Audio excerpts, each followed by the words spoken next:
é uma alegria grande participar desse evento e falar para mim sobre justiça climática, é algo assim fundamental, e eu vou ter uma conversa técnica com vocês, mas também depois podemos informalizar um pouco na hora do debate, né? Acho que a gente pode debater isso aqui daqui a pouco e dar uma informalizada depois, né?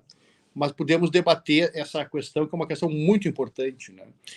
Até porque a questão da justiça climática é fundamental. Eu já estou começando até no improviso, já falando, né? Já me deu o professor Ramiro me deu essa liberdade, né?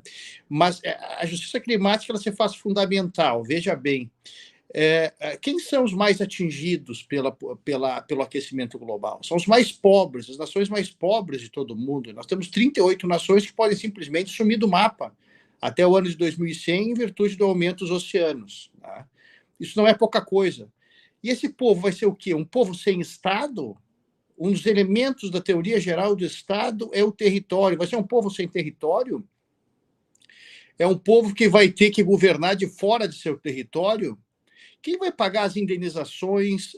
De que nacionalidade esse povo sem território vai ter? Né?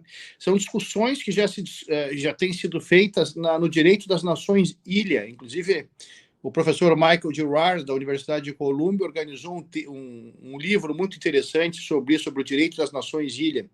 E aí já se discute a questão, quem vai pagar o seguro destas propriedades que foram inundadas, desses países inteiros inundados? Vai ser a China, vai ser os Estados Unidos, vão ser as empresas maiores emissores de gases de efeito estufa que vão pagar essas indenizações. Quem é que vai pagar por isso? Quem é que vai pagar a conta, né? Porque a conta vai vir. Tá? Então, é importante que se observe isso.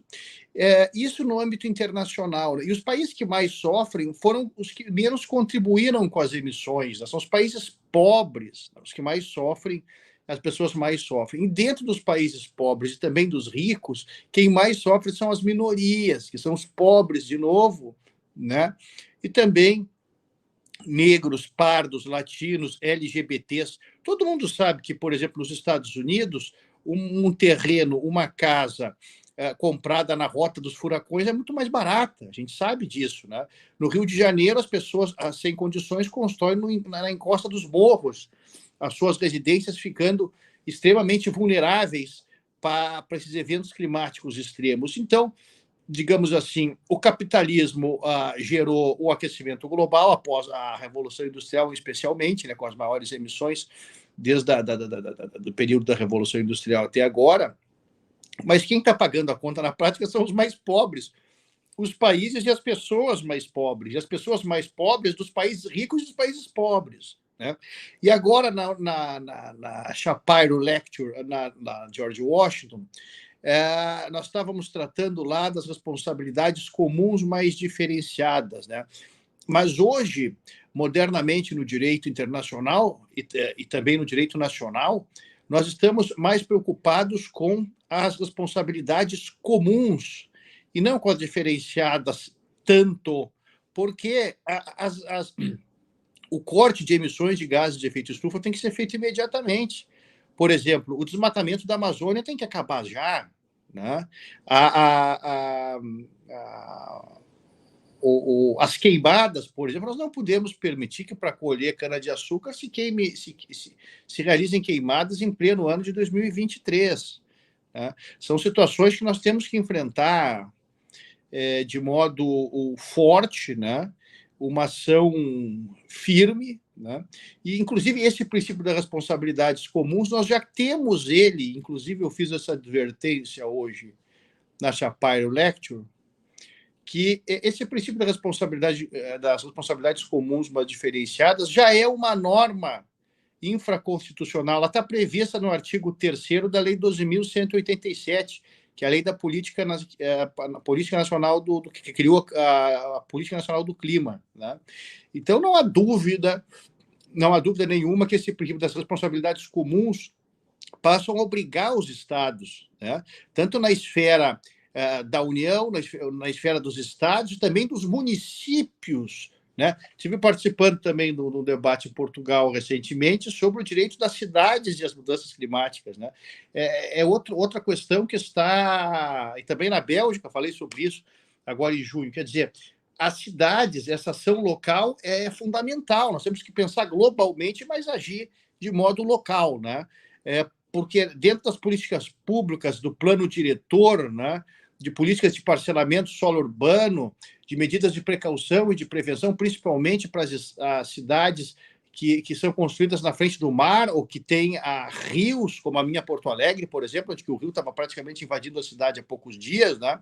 Então, quer dizer, nós temos que pensarmos de modo preventivo, de modo precautório. E eu não estou falando aqui de modo filosófico, eu estou falando de modo legal, porque o princípio da precaução e o princípio da prevenção são os princípios do direito climático moderno, que estão previstos na lei 12.187, que vai reger a lei da Política Nacional da Mudança do Clima. Então, eu estou colocando aqui uma argumentação absolutamente constitucional e de acordo com o nosso arcabouço legislativo e legal, né?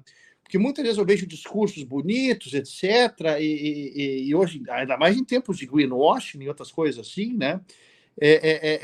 Mas que nós temos que ter uma consistência com o que nós estamos falando no aspecto legal, né?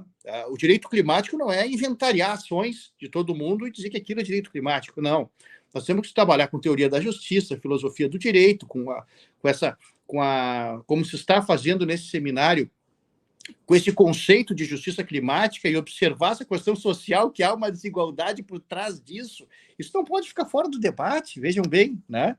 Inclusive, quando se constrói mecanismos de reparação de dano, não se pode deixar de fora os mais pobres, as pessoas que mais sofrem com esse princípio, com a crise climática. Mas, bom, agora, voltando à palestra propriamente dita, né, eu iniciando a palestra de um modo mais formalista, né, é importante observar que nas últimas décadas, esse é um fenômeno que nós temos, os tratados internacionais, as constituições, as políticas públicas, elas têm abordado as mudanças climáticas causadas por fatores antrópicos como um grande desafio a ser enfrentado, seja pela necessidade do corte das emissões de gases de efeito estufa, naqueles parâmetros que foram acordados lá em Paris no ano de 2015, né? Eu estou indo agora para a COP em Dubai, estou indo lá, vou participar de um debate, mas o grande marco ainda é Paris em 2015, não há dúvida, que ali em Paris se construiu o grande marco, né? Foi um grande passo, né?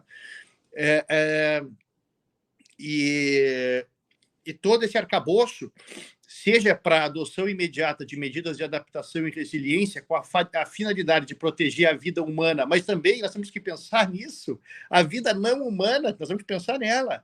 Nós temos que começar a ter uma visão mais holística do direito climático, onde nós possamos começar a entender como sujeitos de direitos, né, os animais, os rios, como vem apontando a moderna doutrina do direito climático. Então, a proteção também do meio ambiente. A economia tem sofrido muito com a poluição e com as emissões de gases de efeito estufa. E os bens públicos e privados também. Os subsídios para empresas de combustíveis fósseis fornecidos pelo Estado chegam a 6,5% do PIB. São dados 2 anos atrás. Quer dizer, não é possível que se pratique, se nós queiramos gerar uma emissão de carbono zero, incentivar as energias renováveis e a chamada descarbonização profunda da economia, se os estados continuam a dar subsídio para as indústrias dos combustíveis fósseis. E nós temos exemplos clássicos criados nos Estados Unidos, por exemplo, que foram realizados contra a indústria do tabaco, como o divestment nos Estados Unidos, onde os professores, membros das universidades que compõem a Ivy League e os alunos passaram a protestar contra as políticas das universidades de aceitar doação da indústria do tabaco e também doação das indústrias dos combustíveis fósseis, que depois as próprias universidades, membros da Ivy League, reinvestiam em ações dessas companhias doadoras. Quer dizer, são práticas que hoje nós temos que começar a enfrentar essa ética, né? E no próprio campo do greenwashing, né? Empresas e até estados estão dando discursos pró-meio ambiente, enquanto a sua prática é absolutamente ao contrário, né?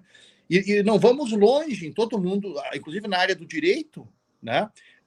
globalmente falando, acontece em vários lugares do mundo, que nos livros certos autores escrevem uma coisa e na prática, na vida profissional, fazem outra. Quer dizer, são questões que nós não podemos aceitar mais no âmbito do direito climático e no âmbito de uma justiça climática que preze pela integridade do operador do direito e também pela própria integridade do sistema de justiça. Nós temos que pensar nisso. Pois bem, mas esse arcabouço normativo que eu acabei de falar, combinado com uma recente doutrina e jurisprudência, ele tem criado direitos e obrigações para os governos, para os entes privados, que têm ultrapassado as fronteiras do direito ambiental. Por isso se fala hoje, a autonomia do direito climático, né? E essa importância dos litígios climáticos, ela está estampada justamente no objetivo 13 da Agenda 2030 para o Desenvolvimento Sustentável. Agora nós tivemos um evento em Colômbia, um mês, lá no centro da professora Liza Sachs, que é filha do professor Jeffrey Sachs, que foi praticamente quem minutou os objetivos do desenvolvimento sustentável. O professor Jeffrey, nas aulas dele, dizia, olha, nós não precisamos 17 objetivos, 179 metas, bastava 4, né? Os 3 do relatório Brundtland, mais boa governança. Mas, claro que para se chegar a um acordo entre os países, todo mundo quis botar um pouquinho o seu ovinho ali dentro da sacola, né? Então, assim foi feito Então, nós tivemos esse debate agora, a Liza, ela lidera o Centro de Investimento Sustentável, fizemos um grande debate com a professora Patrícia Iglesias, da USP, que é presidente do DPV também, o professor Michael Girard falou, etc. Então, debatemos bastante sobre desenvolvimento sustentável em Colômbia, num evento, aliás, oficial da ONU. Né? Pois bem, na Science Summit. Mas, enfim, nós estamos vendo, então, observando uma importância crescente da Agenda 2030 para o desenvolvimento sustentável, em especial esse objetivo 13, né? Esse objetivo 13, que demorou, inclusive, muito para ser praticado no Brasil. Eu estava em Colômbia em 2015, 2016, e ele começou a ser mencionado, citado no Brasil em 2020. Né? Então, nós estamos até um pouco atrasados em relação da implementação dos ODS, tanto no setor público como no setor privado. Nós precisamos avançar, né, nessa implementação dos Objetivos do Desenvolvimento Sustentável. Mas, pois bem, como eu estou falando de justiça climática, eu não posso deixar de falar de litígios para as pessoas ainda que não sabem muito bem o que é isso, né? Os litígios climáticos. Os litígios climáticos, eles têm como objetivo de pressionar o Estado, legislador, o poder legislativo, né? Nas 3 esferas, municipal, estadual e federal, o Estado administrador, seja lá na prefeitura, no governo do Estado, na presidência da República, né? Para que cumpram a legislação climática brasileira e também a normativa internacional a qual o Brasil é signatário e já internalizou em seu ordenamento. Né? E tudo isso mediante a provocação de quem? Do Estado, do juiz. É evidente que o mais correto era que o poder legislativo legislasse, o executivo executasse essas políticas públicas. É que na omissão desses 2 poderes, do poder legislativo e do executivo, acaba essas questões, e não são só essas, outras questões, como ao longo da história caíram, né? Como a lei da ficha limpa, por exemplo, a questão da marcha da maconha, a questão da biossegurança, né? E tantas outras, caíram, as uniões homoafetivas, né? Caíram todas elas no colo do judiciário porque o poder legislativo não queria decidir. Né? E a questão climática, de algum modo, acontece, essa falta de ambição climática no âmbito legislativo e do executivo acaba vindo cair no colo do poder judiciário, que tem que decidir essas questões.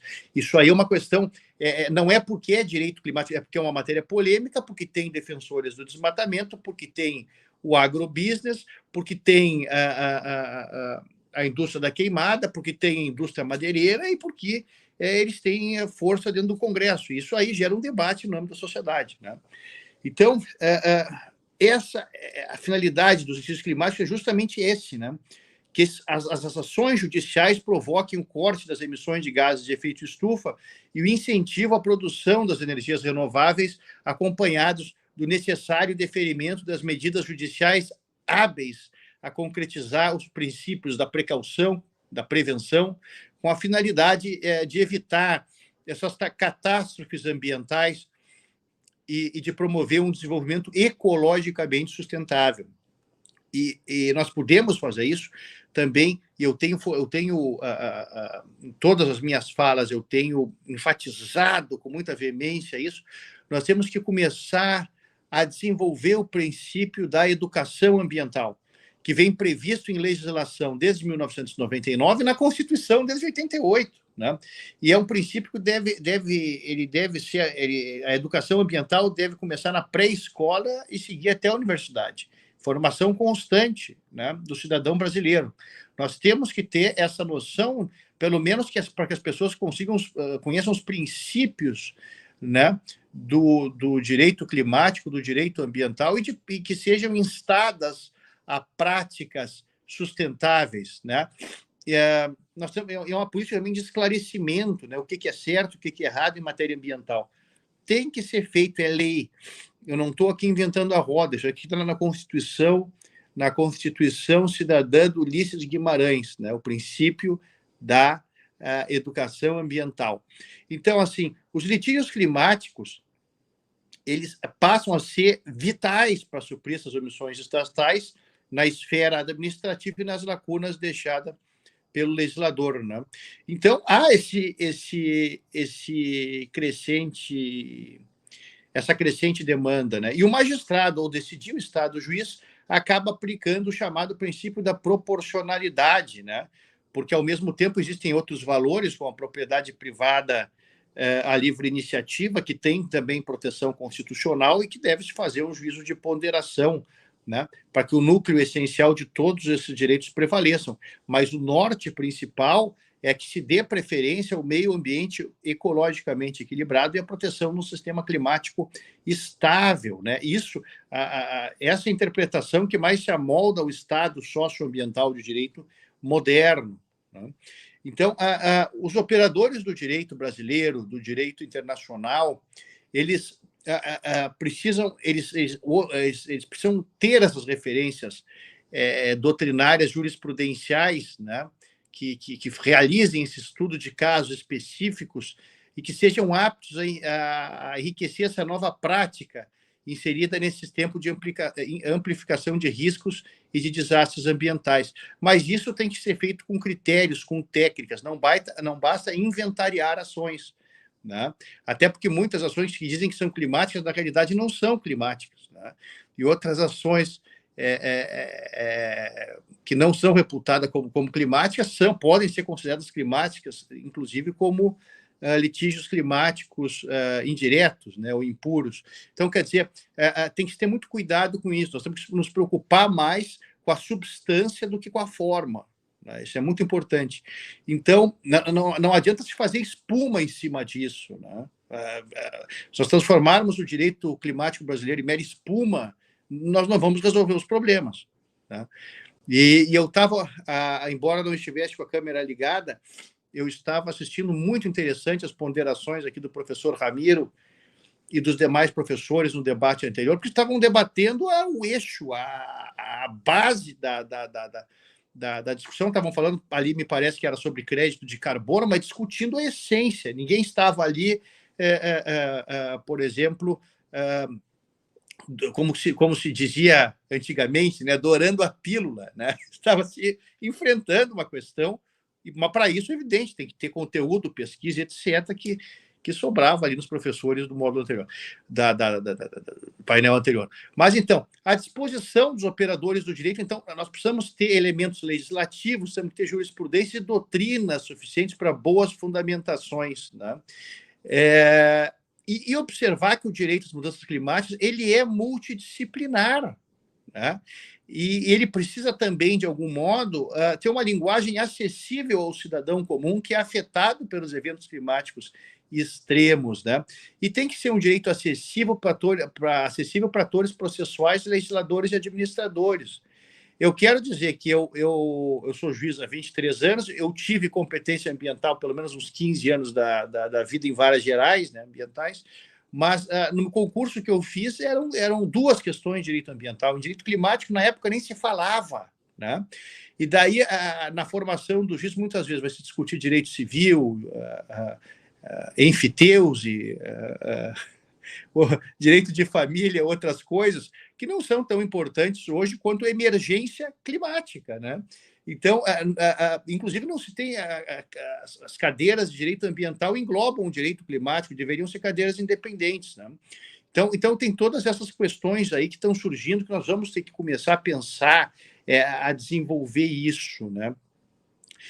E também outra coisa, os membros das entidades empresariais e dos grupos financeiros têm que começar a observar que os custos, as externalidades negativas geradas pelas emissões de gases de efeito estufa e pela poluição dão prejuízo, elas não dão lucro, né?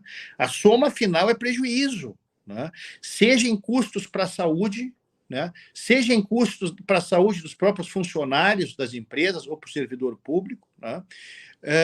Seja para a questão do pagamento das doenças, financiamento do tratamento, medicação e também tratamento médico hospitalar para as pessoas que sofrem com os efeitos do aquecimento global.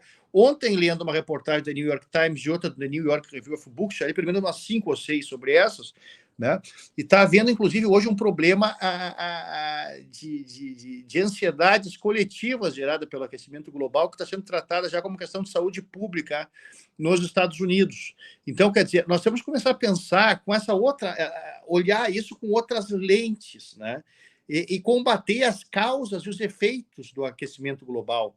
Então, essas políticas de adaptação, de mitigação, elas espraiam-se pelos governos de forma lenta e continuamente. Mas o bom é que elas não estão sendo paralisadas em frente às incertezas científicas, né? Nós estamos abandonando um pouco, em matéria de políticas públicas, aquilo que o Ulrich Beck falava da utopia do risco zero, né? No atual estágio da ciência, nós temos a ciência da atribuição, que o Miles Allen tanto fala sobre isso, e fala isso há 20 anos, desde 2003, quando ele publicou aquele ensaio na revista Nature, né, quando ele começou como físico de Oxford, começou a falar para advogados e para juízes que nós tínhamos capacidade científica de identificar os danos climáticos, né? E hoje em dia, com a evolução de satélites e etc., e convênios que são feitos, é possível analisar a extensão, as fontes, e começar a quantificar isso com razoável acerto, né? E eu gostei muito agora, o ministro Luiz Roberto Barroso disse que encontrou a Microsoft para algumas questões envolvendo inteligência artificial. Nós não podemos ter preconceito em relação a esse tipo de coisa, e eu vejo que nós temos que usar a tecnologia para responsabilizar os emissores de gases de efeito estufa, né? Nós precisamos utilizar isso. O ministro Barroso estava falando sobre outra coisa, mas certamente não vai se haver, vai desenvolver isso muito mais, né? Então, isso realmente é algo muito importante. Eu mesmo, na comissão do CNJ, eu pedi para que fosse ouvido o Miles Allen e fosse, pela primeira vez, sugeri que fosse a ciência da atribuição levada em consideração, né? Na primeira reunião que eu tive lá, ano passado, né? Cheguei a colocar essa questão. Mas, pois bem, então, as ações judiciais, né, elas são promovidas, então, por entes públicos, né, por organizações não governamentais, ONGs, as ONGs têm importância, e para os cidadãos. E hoje nós estamos vendo jovens e idosos em vários lugares do mundo promovendo as ações, né, organizados dentro da sociedade. E eles querem comprometer os governos não apenas a comprometer ao cumprimento de acordos e tratados internacionais, mas também que cumpram as constituições, as legislações e as normas administrativas de cunho climático protetivo, né? Naquelas nações onde não existe a proteção constitucional ou infraconstitucional, que não é o caso do Brasil, aqui nós temos, né? Está se invocando muitos acordos internacionais firmados e também as legislações e as doutrinas de direito ambiental, principalmente nas jurisdições do sistema da Common Law, né?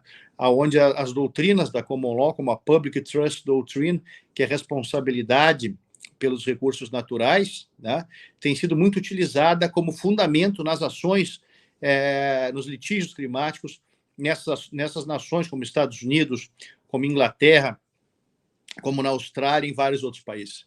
Então, exemplificativamente, aquelas atividades extrativas, especialmente que envolvam a indústria do carvão, do petróleo, o desmatamento, a construção de usinas termoelétricas, elas são combatidas via ações judiciais, né?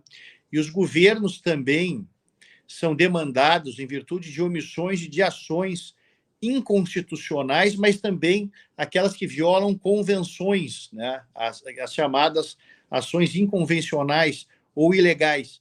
E tudo isso visando uma boa e sustentável administração pública dos recursos naturais, como manda o princípio da boa governança.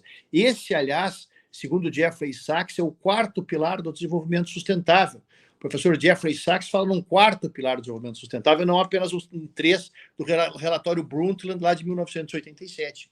E, de fato, sem boa governança pública e privada, é impossível se alcançar um aumento de temperatura de 1,5 graus Celsius, sendo como um marco inicial a pré-revolução industrial até 2100, ou se alcançar uma descarbonização profunda da economia até o ano de 2050. É impossível. Desculpem que a minha voz está falhando, né? Eu tenho dado uma sequência de palestras quase que desumana ultimamente, né? Então a voz está me faltando às vezes um pouco, mas é um dos 4 elementos, né, modernos desse conceito de desenvolvimento sustentável que está fixado para além do relatório Brundtland. E outras demandas têm buscado responsabilizar aqueles entes públicos e privados que mantêm os seus empreendimentos com total conhecimento de que as emissões causam o aquecimento global, né? Ficou demonstrado que as indústrias, a indústria do carbono sabia, por exemplo, que o aquecimento global estava em andamento e era causado pelas emissões desde os anos 1960. Olha que eu sou velho, eu tenho meio século, nasci em 73. Eles sabiam isso desde o início dos anos 60. Quer dizer, é um absurdo, absurdo.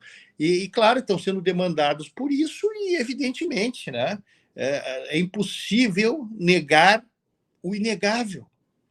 É impossível negar o inegável, né? Então, quer dizer, são situações que tem que se observar com muita precisão, né? Então, com a evolução tecnológica, a previsibilidade acerca dos padrões climáticos torna-se mais factível com a ciência da atribuição, repito, e o que possibilita, então, responsabilizar entes públicos e privados pela não adoção de medidas precautórias e preventivas que poderiam ser, vir a evitar danos altamente previsíveis. Eu trouxe com o professor Acauí, da Unisanta de São Paulo, talvez o primeiro artigo jurídico sobre ciência da atribuição que nós escrevemos ano passado na revista RDA, né, dando um enfoque jurídico à ciência da atribuição, né, como ela poderia auxiliar na demonstração do nexo causal, na relação de causa e efeito, né? Esse é um ponto a ser verificado. E uma doutrina que está sendo muito utilizada nos Estados Unidos é a Public Trust Doctrine, que eu acabei de falar, e que nós poderíamos aqui desenvolver nestas plagas, né? Que é justamente a responsabilidade constitucional do Estado defender os bens ambientais, né? E para garantir isso numa perspectiva intergeracional, levando em consideração sempre, em qualquer juízo de razoabilidade ou proporcionalidade, quando vai se ponderar a iniciativa privada, a livre iniciativa e a propriedade com a proteção do meio ambiente, né, tem, na realidade, que se levar, se pesar nesse juízo de proporcionalidade, uma perspectiva intergeracional, que vise preservar esses bens ambientais para as futuras gerações, para que eles possam gozar dos mesmos bens ambientais e do mesmo sistema climático estável que nós podemos gozar. Então, também, hoje não são poucos os direitos fundamentais que envolvem debate sobre a violação de direitos humanos, né, sobre a equidade intergeracional, e também os litígios que são debatidos, a possível violação dos poderes do Estado em virtude de ações de omissões, mas sobre isso eu falei hoje no início da minha exposição hoje, então não preciso repetir essa questão, né? Então, quanto mais avança a ciência e se consolidam essas definições, esses conceitos sobre o aquecimento global e também as consequências, mais fundamentos possuem os tribunais para responsabilizar os demandados. Né? Como hoje, lá em Washington, ficou bem claro, né? Responsabilidades comuns de todos os governos. Né?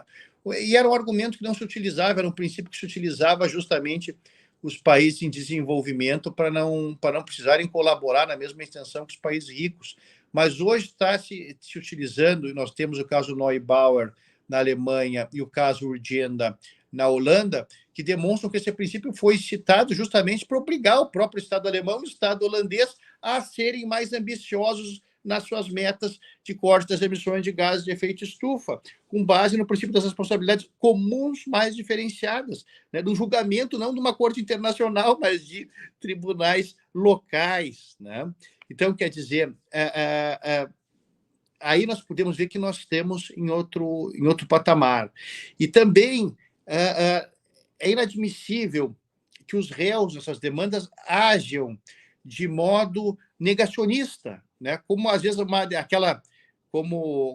muitas vezes aquela negativa geral na defensoria pública, no direito penal que existe, né?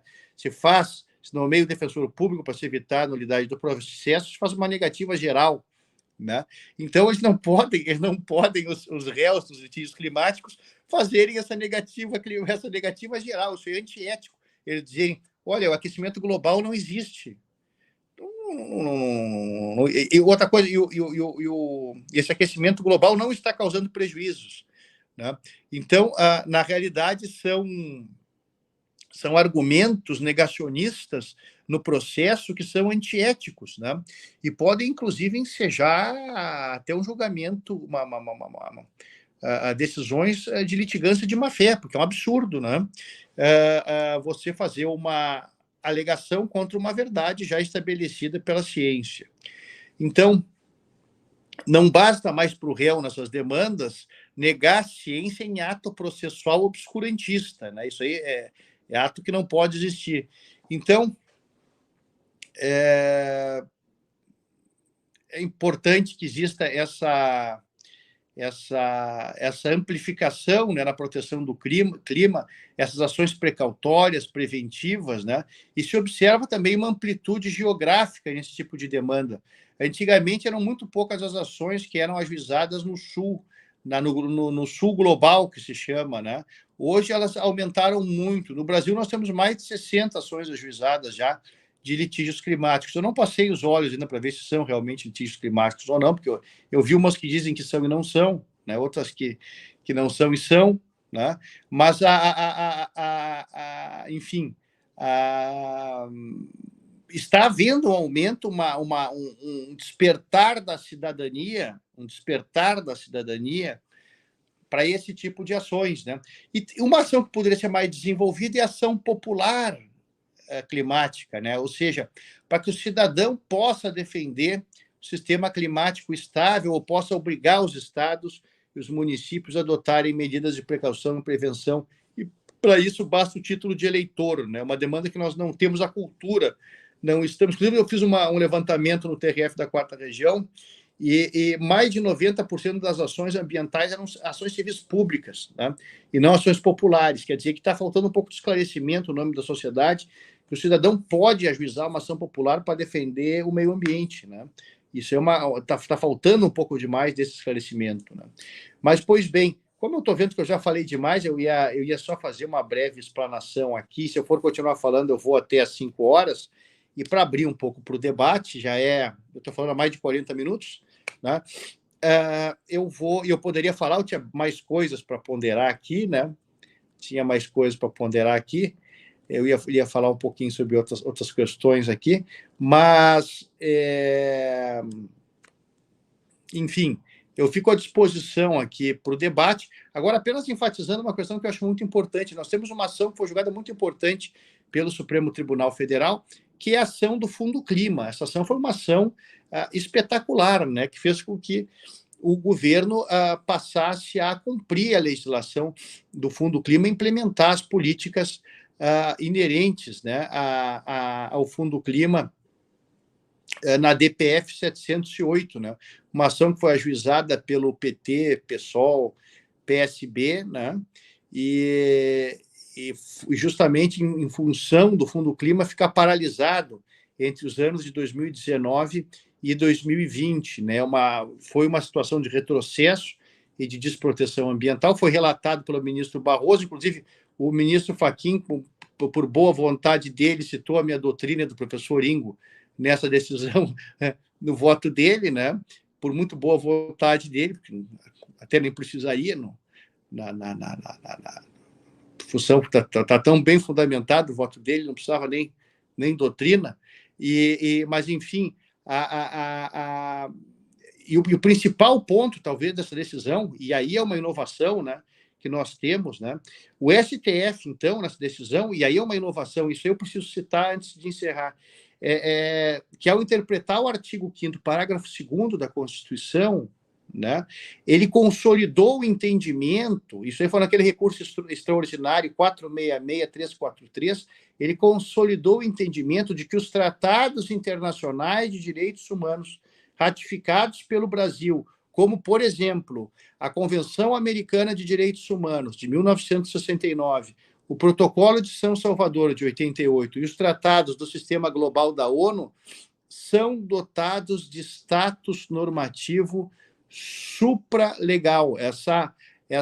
Esse conceito, né, que as normas, os tratados ambientais, os tratados climáticos hoje, né, eles passam a ter, hoje, de acordo com jurisprudência fixada pelo Supremo, um status normativo supralegal, ou seja, eles podem ser aplicados, né?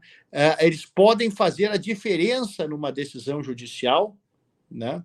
E tendo um estado supralegal, um status que vai que uma decisão quando aplica uma norma dessas, né, um tratado desse, uma convenção dessas, na realidade pode vincular o próprio governo da União, né, a cumprir esses tratados que antigamente eram assinados no exterior, mas não eram cumpridos no âmbito externo.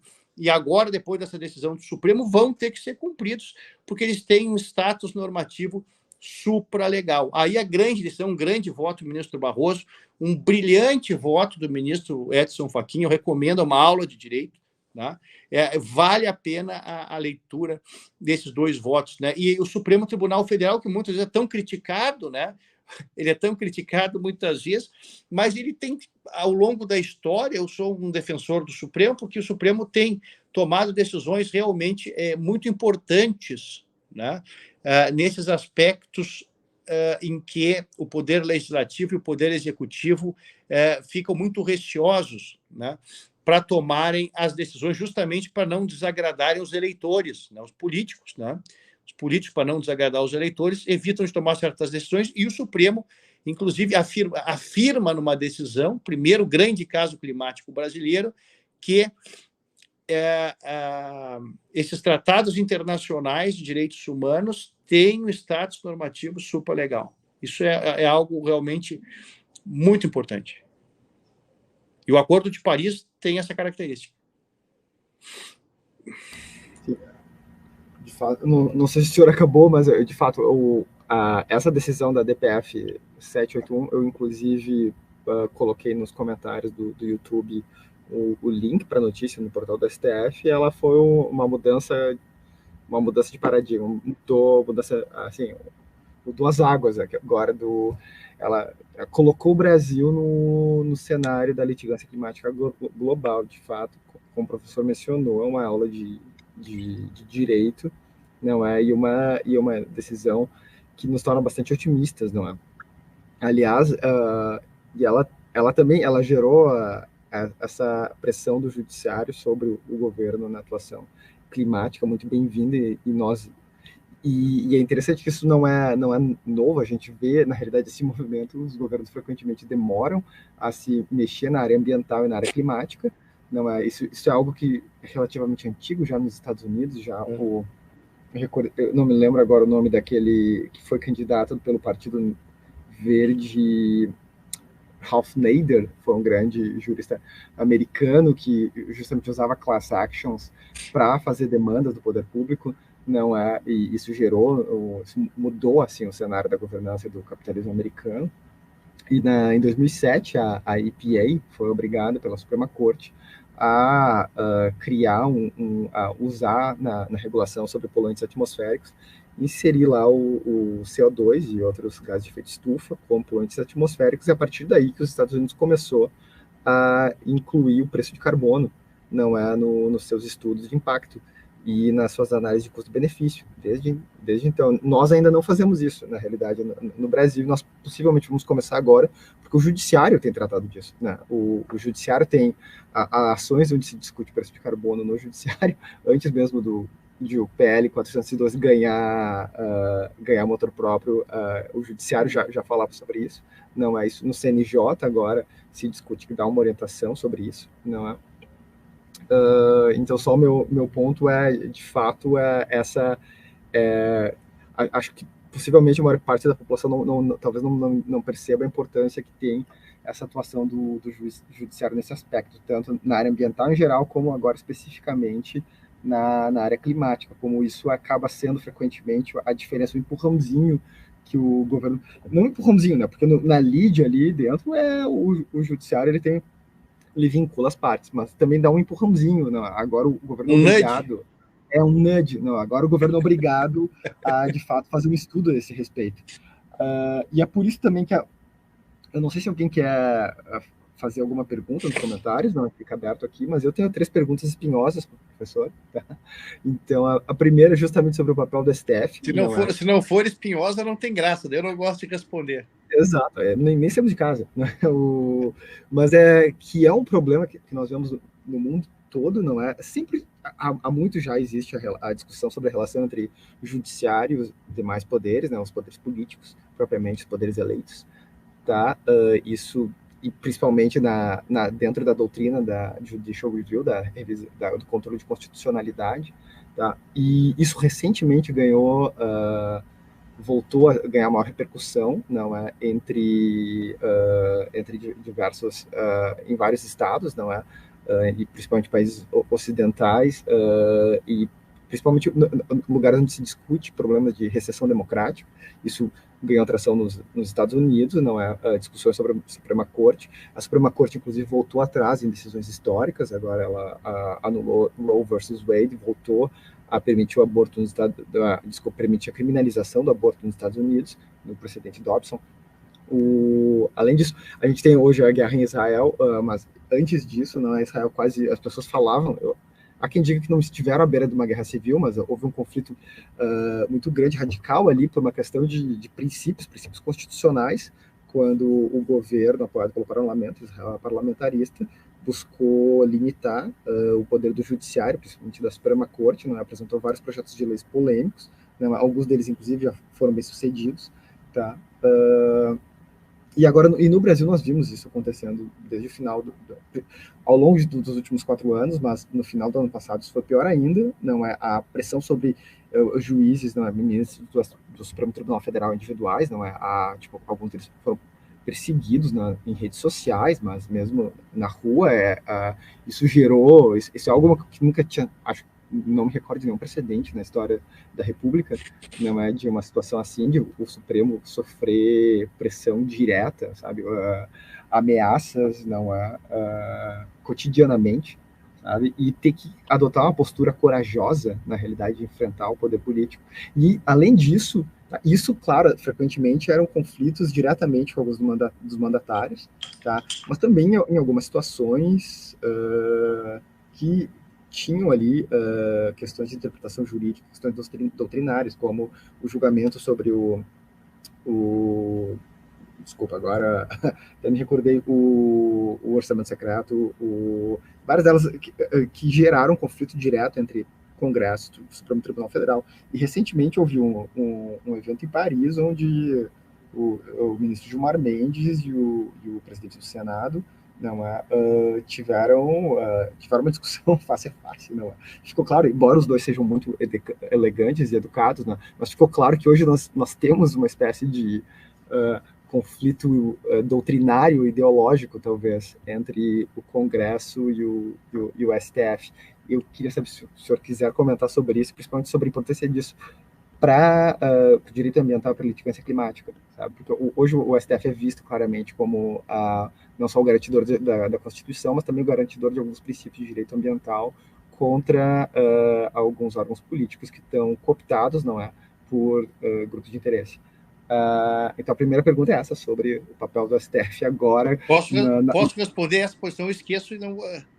Eu acho que sim, acho que é melhor. Até porque nós já estamos estourando o tempo e talvez essa seja a mais urgente para nós, não é? Semana passada eu estive debatendo no evento do professor Lênin Streck com o ministro Alexandre de Moraes sobre a questão da crise na democracia, né? Então, para você ver que não precisa ficar preocupado com a briga, se é muito espinhosa para mim tudo isso é café frio. Eu estou debatendo a democracia no Brasil e tudo é espinhoso. Tudo é espinhoso. Então, não, a gente tem que debater, né? Claro que, evidentemente, há mais processo em andamento, né, que a gente está julgando, mas as questões acadêmicas, enquanto professor, não tem problema nenhum, né? E o que eu vejo é que realmente é isso que tu acabaste de colocar, o professor Ramiro aqui acabou de colocar, né? O professor Ramiro colocou muito bem isso.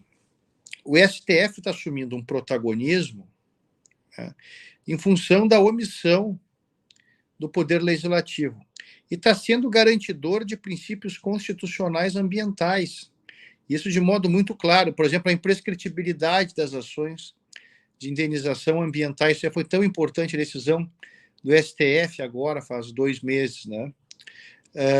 O caso do Fundo Clima, o caso do Fundo Amazônia, né? O fim das pedaladas climáticas. Quer dizer, o STF está assumindo uma postura que originariamente deveria ser defendida por todos os partidos no Congresso Nacional. E no Congresso Nacional nós temos um problema ainda, porque é muito diferente, por exemplo, do parlamento nos Estados Unidos. Nos Estados Unidos você tem os conservadores, que são os republicanos, e você tem os liberais, que são as pessoas de esquerda.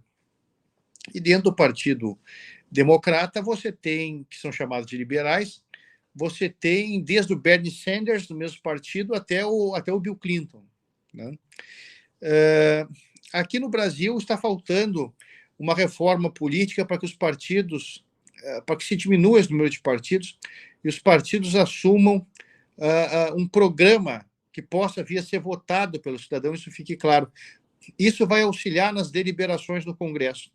Nós tivéssemos um grande partido socialista, né, ou social-democrata, um grande partido de conservador, liberal, né, e talvez um grande partido verde, isso aí facilitaria muito nas deliberações do Congresso, porque seriam normas programáticas. Hoje, como nós temos 30 partidos com representação no Congresso, fica muito difícil de se assumir bandeiras para longe da fisiologia, do fisiologismo, né? O Raimundo Faoro falava muito bem sobre isso, né? Então, quer dizer, nós temos que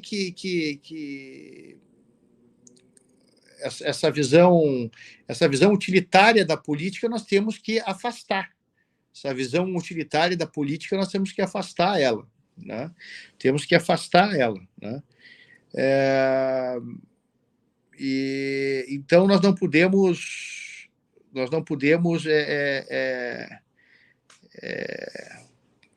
viver em conflito, por outro lado, né? Esse conflito entre os poderes, né? Mas o Supremo Tribunal Federal tem agido como um poder moderador, muitas vezes, né? Garantindo direitos individuais, como foram os abusos cometidos na Lava Jato, né? A suspeição do juízo Moro foi uma decisão emblemática do Supremo, né? E, ao meu sentir, uma suspeição julgada de modo correto, né? E também essas decisões em matéria de meio ambiente. O Supremo tem ocupado um espaço importante e tem sofrido injustiças muito sérias, né? As próprias decisões do ministro Alexandre, no sentido de garantir a democracia, foram realmente importantes. Os ministros estavam sendo ameaçados, estavam sendo atacados, né? planos mirabolantes para a realização de golpes, e aí nem se chega, eu nem chego a se isso veio de determinado candidato ou não, mas ao redor dessas lideranças políticas tinha gente que cogitava essa loucura, né? Então, quer dizer, a decisão do Supremo Tribunal Federal em garantir a democracia, as decisões do Supremo Tribunal Federal em garantir a democracia num momento muito difícil para o Brasil foi muito importante, né? Com o distanciamento histórico, com o passar dos anos, nós vamos ver como foram importantes as decisões do ministro Gilmar, do ministro Alexandre de Moraes, né?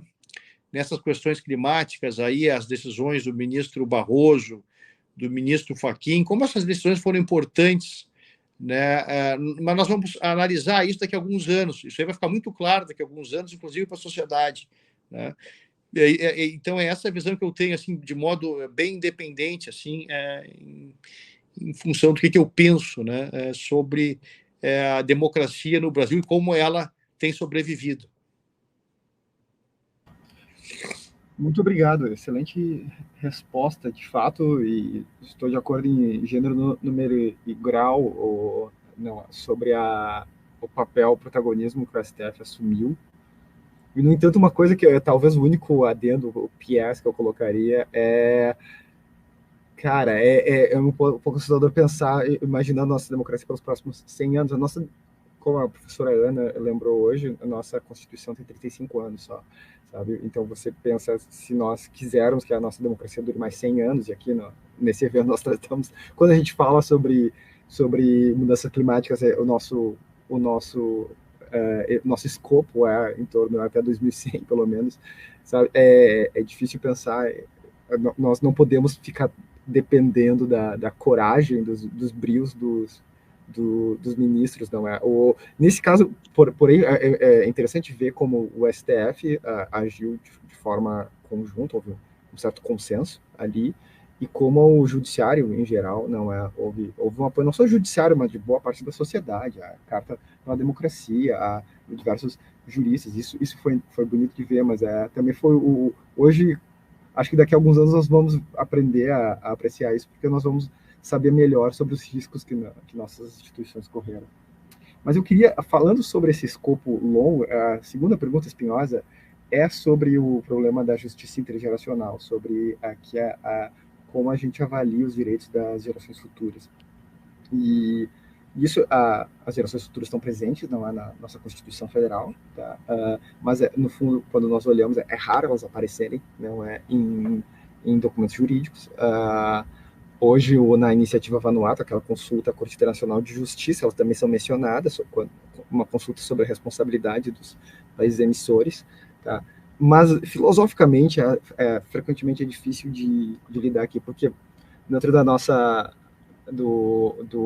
da base filosófica fundamental do nosso Estado de Direito hoje, baseado principalmente em ideias iluministas, liberais e contratualismo, o Estado é como se fosse um gigantesco pacto social entre os cidadãos, entre as pessoas vivas agora. Nós temos direitos e obrigações, e eventualmente um ato ilícito viola, não é, alguns desses direitos. Ele é uma violação de uma obrigação que alguém tem. Quando eu faço isso, eu causo um dano a alguém, não é? E esse dano pode ser identificado. Além de apontar a causalidade, eu consigo medir, eu consigo dizer quem foi prejudicado. Aqui faz um papel de advogado do diabo, não é? A defesa do emissor aqui olha, vocês querem nos punir, pensando nesses casos agora de indenização por dano climático, sabe? Vocês estão cobrando aqui um custo social do carbono, tá, baseado numa estimativa, tá, de danos econômicos no futuro distante, sabe? Nós não sabemos se isso realmente vai acontecer. Ok, eu emiti tantas toneladas de carbono, mas nós não sabemos exatamente quais vão ser esses danos. Pode ser muito menor do que esse número, pode ser maior. Ele depende de várias escolhas, não é? Que são relativamente subjetivas, que podem mudar ao longo do ano. E para pessoas, e esse dano vai ser causado a pessoas que ainda não existem, não é? Então, na realidade, é difícil dizer que esse dano existe hoje. Então, por que eu devo pagar hoje? Ok, estou fazendo algo aqui que é ilícito, tá?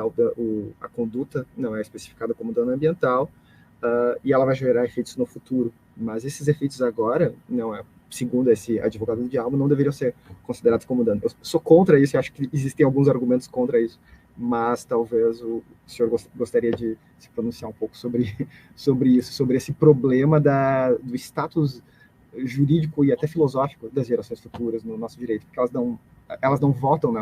O direito precisa proteger elas. E talvez aqui, justamente, o judiciário tenha um papel fundamental, tá? Porque como elas não votam, a gente não pode simplesmente esperar que o Congresso frequentemente vai protegê-las quando nós fazemos pressão sobre ele, sabe? Porque também somos todos seres humanos e todos nós ganhamos alguma coisa dos nossos ancestrais, nós sabemos que temos essas obrigações em relação ao futuro, mas no fim das contas as gerações futuras não votam, então é difícil esperar que elas estejam representadas no parlamento. Com certeza. Nós temos pelo menos uma decisão no Supremo, né? Nós temos uma decisão no Supremo que fala no direito às gerações futuras. Foi a decisão do nosso ministro poeta Carlos Aires Brito, no caso quando ele reconheceu a constitucionalidade da lei de compensação ambiental. Ali ele falou no direito às gerações futuras, né? Numa decisão, pelo menos, no Supremo Tribunal Federal. Nos Estados Unidos, antes da corte agora se tornar conservadora, depois do governo Trump, de 6-3, quando ele era menos conservadora, no caso bem mencionado pelo professor Ramiro aqui, de 2007, EPA versus Massachusetts, ali se reconheceu a possibilidade ou a ocorrência de danos futuros, né, causados no litoral do estado de Massachusetts. Foi reconhecida essa possibilidade, né, desses danos futuros ali, né?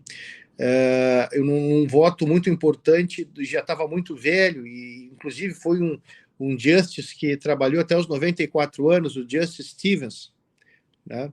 Trabalhou até os 94 anos, né? E um voto dele muito, muito importante, naquele caso, EPA versus Massachusetts, ele acabou conseguindo construir uma maioria de 5-4, né? E com um voto em que ele fala sobre esses danos irem